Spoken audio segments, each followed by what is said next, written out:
can I learn from watching just a single game of one of the best players in the world? That is the question we are going to answer in today's video. I've analyzed the recent PGL Cluj-Napoca Grand Finals, and while I was mainly focusing on NiKo, I also managed to steal new tricks from other players as well. Let's jump right in. This position, by the way, look how... This is prime Spink's position. He uses this even with M4. He used it in Vitality a lot when he was a short player.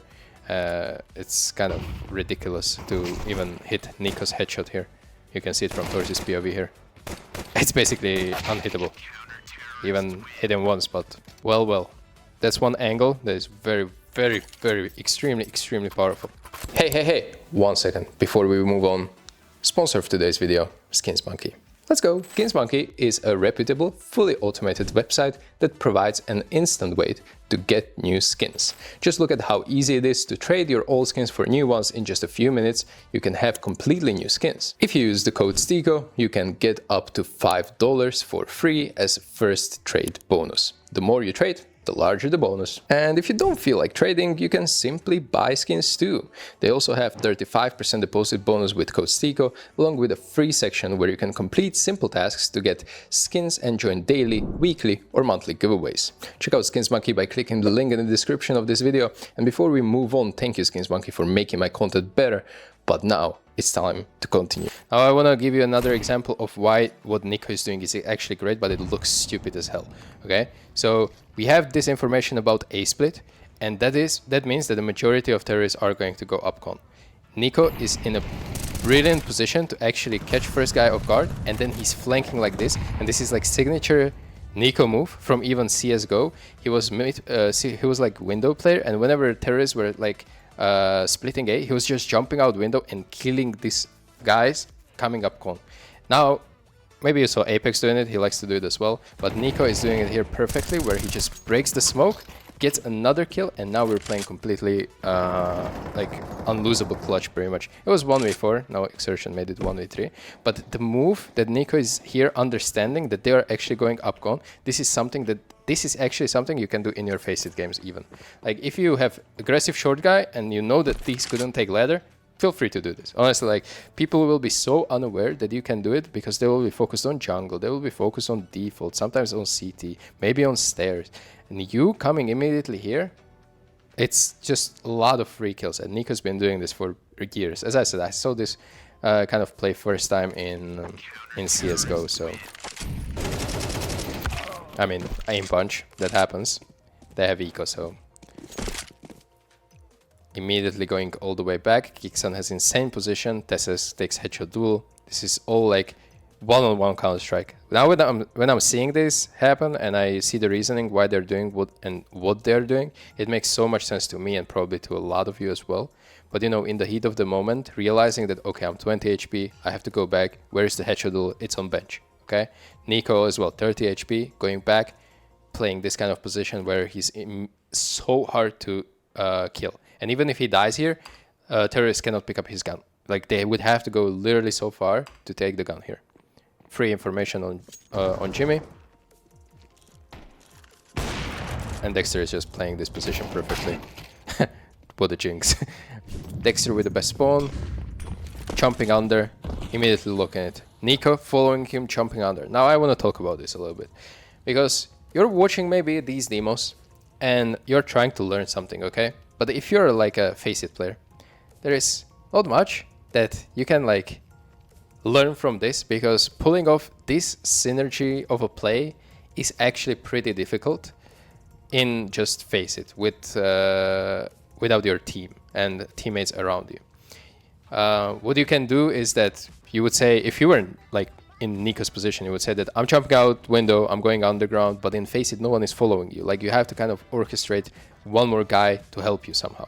Okay, so what I suggest is, if you're like a Faceit player and you are basically grinding Faceit, it's way more valuable if you download like NiKo's POV from a Faceit game on Mirage and see what he's doing there, when he has like only one teammate in his duo queue, or maybe they're like triple stack, compared to like watching a professional game and copying moves there, because that requires so much more synergy, and there is basically everyone has some kind of a role. Even Magisk, which is on A side, has some kind of a role. I can guarantee you that he's just blocking A rush with the molly, he's flashing middle, and then for him it's kind of pointless to stay anywhere A. Maybe he can go ticket, but if he really wants to fight and help, stairs is like the best position for him, because he still has a smoke. If anything on A is happening, he can smoke off palace and he can just swing from stairs, getting like free damage or even free kills.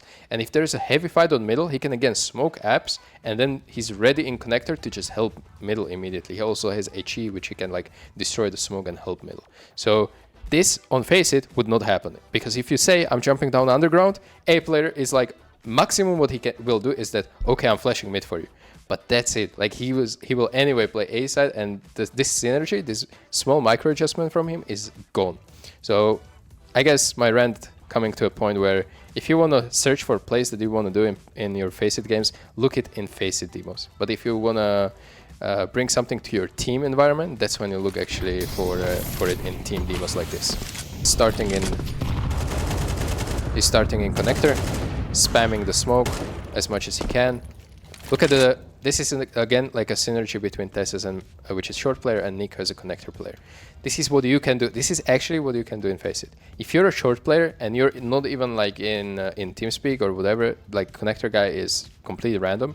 If you see him playing aggressive, you should play aggressive as well. Okay, go forward and try to kind of play with him. If he's holding like this only underground, you don't really need to like swing top middle. That's not what I mean by it. But you can actually like maybe hold like chair or second del pawn or whatever. You don't need to overswing this, but basically if you have a fight, like let's say someone is trying to kill you from here, this guy's literally one step away from trading you. But if you see him going all the way up and trying to peek underground, this is where you need to strafe and you hold top middle for him. If there is a smoke like this, you have to break it, you have to cover your teammate, okay? So when this guy pushes forward, you have to push forward as well, and you have to kind of play off of each other. If this guy is gonna go back, that's when you go back as well, okay? So this is like a synergy, and you will see it even like next time you watch, for example, Falcons play, notice this, because they're doing this perfectly, and this is like such a disciplined Counter-Strike that you're always in a position to trade your teammate. Similarly, Team Spirit is doing it very well, because Donk is a connector player, and then Zonetix is like short player. And Donk is a little bit crazy here, you know, he just goes and does Donk things on middle, doesn't really matter. But Zonetix is like reacting to every single move that Donk is doing, kind of like flawlessly. And this is something that you can watch yourself. Okay, Tess has overcooked it a little bit, he went way too early. There's 1 minute left and he loses a duel. I think standing like top here in the top mid, very, very powerful until like 40 seconds, and then you can decide to flank A or B. Doesn't really matter. But before that, staying in this position is very good, because you're kind of not even scared about underground, because if you go up here, you have to jump on the bench to actually spot this guy if you're standing like here. So if the people are like walking here, checking short or whatever, then they decide to go connector, you're not even spotted, because you're like, your head is not visible if you're standing correctly.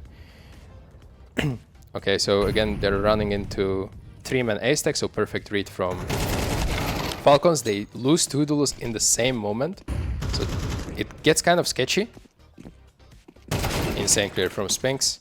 And this is actually the first round that Mouse is going to win based off of such a small mistake that is so understandable from Tessus that he did it. But now, obviously, in a rewatch, we have to kind of understand why he did it. The push top mid was good, but trying to go for a round-winning flank towards this one, he did it a little bit too early. Because at 1 minute, there still could be like a potential that someone is still here, someone is in rotation, and he will get spotted. On like 40 seconds, that's like a magic timing on Mirage, where you are allowed to push in these advantages, especially towards middle. You don't really want to push Palace and die there, because that gives you no real information. But pushing middle and trying to flank based off of information A or B is so good. And these timings exist on every single map, but for Mirage it's 40 seconds. Yeah, that's the round. 24 HP, default plant. It's going to be easy spam. It wasn't that easy, but spam nonetheless. Because of this, look how many survivors are there each round for Falcons. They have so good economy throughout the whole half, okay? So they were never really in trouble of, okay, if we lose this round, we're gonna get reset. Now this is probably the first round where they can say that, and this is like second to last round of the half. So even if they lose this, they will still have very, very solid buy on at least 3 players, NiKo, Tessus, and Kixan. Magisk will have terrible buy, and Dexter can still maybe afford like Scout. But pretty much the whole CT side was super cool with the common economy. NiKo with Tessus going together. Everyone is blind on the middle, so it's kind of crazy fight. And this is very important. I want to mention this. Magisk, an A player, is doing this kind of a move, and he's actually getting a kill here. Okay, so he's getting kill on Brolan. Look what is happen. What it does. A player is getting kills on middle. What it does to A. They're immediately speeding up, and they're not even like searching properly for an A player because they saw him in connector.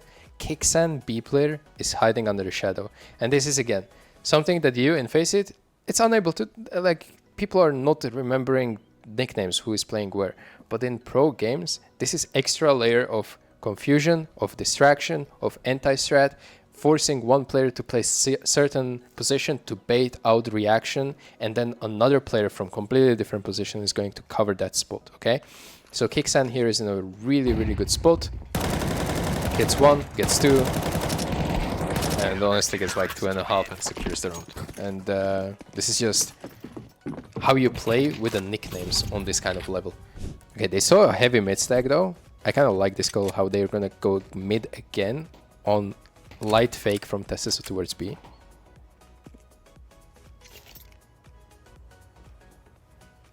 I love this as well. Little note. Look how, if they peek window, if CT decided to peek window here, NiKo is the only guy that they will see, and it's gonna be like first contact on NiKo. Maybe Dexter is over peeking a little bit here, but you can see how they immediately go on the left side of this line. From NiKo's POV is perfect because he just sees an ass of Dexter right there, but that's about it. If Dexter is a little bit forward, it's like even this protocol is so well executed from Falcons that, you know, it's kind of like playing Counter-Strike on easy mode. And the fact that they're hitting so many insane shots is just helping it. One thing I will give you, this is usable on any level. But if you ever die in connector from like CT fighting you from here, or jumping here, or maybe one guy is like here, you can assume 100% that one more guy is somewhere close. Slope or Palace. Or maybe in this position that he covers both. Because like, who the hell would be playing here like this? Like, Brolan is literally just midair. Like, what is this? So obviously he's not scared of anything happening to his like right here, and that means that even though NiKo has like a duel here one-on-one, he kind of knows position of 2 CTs at least, because he knows about Brolan and then he knows about someone towards close A. And you can see like even high elo players realizing this. If you're getting killed like from top ticket with an AWP, they immediately understand, okay, one guy's close slope, or one guy's default, or something like that. Another nade from window, NiKo is 38 HP. This is like deliberate counter to screw up Falcons default, which they're really known for, or not known for, that's kind of hard, like exaggeration, but they are definitely comfortable running this default a lot on their T side, especially in first gun rounds. Okay, NiKo getting actually information on the short guy, which immediately prompts, again, these B players. You can see how locked in they are on Spinks there. He gets a kill, but that information jump from NiKo is so impactful. Like, you don't notice these things watching these games. But that piece of information that second B player is the one re-clearing short so deeply, then it just speeds the whole round up towards B side. They force a kill on Gym Pad, and they immediately, all 3 of the AKs are watching Spinks. And he's lucky to get 1 kill away. This was pretty good demo actually. It was 13-4, and a lot of players will go like, oh, 13-4, whoever wants to watch that. Falcons just owned them, whatever. Mouse didn't connect. That wasn't that great, but honestly, there's a reason why they won so big, and it wasn't because Mouse were playing poorly or anything like that. I think Falcons pulled one of the best Mirage CD sides I've seen in the past couple of months. Huge shout out to my Ko-fi members for your continual support so I can make more videos like this for you. Their name is on the screen right now, and if you want to appear here too, check out my Ko-fi page where you can gain tons of cool and exclusive perks at various tiers of membership. And when I say they're cool, I mean it. Give it a look, it's worth it. Thank you for making my content better and possible.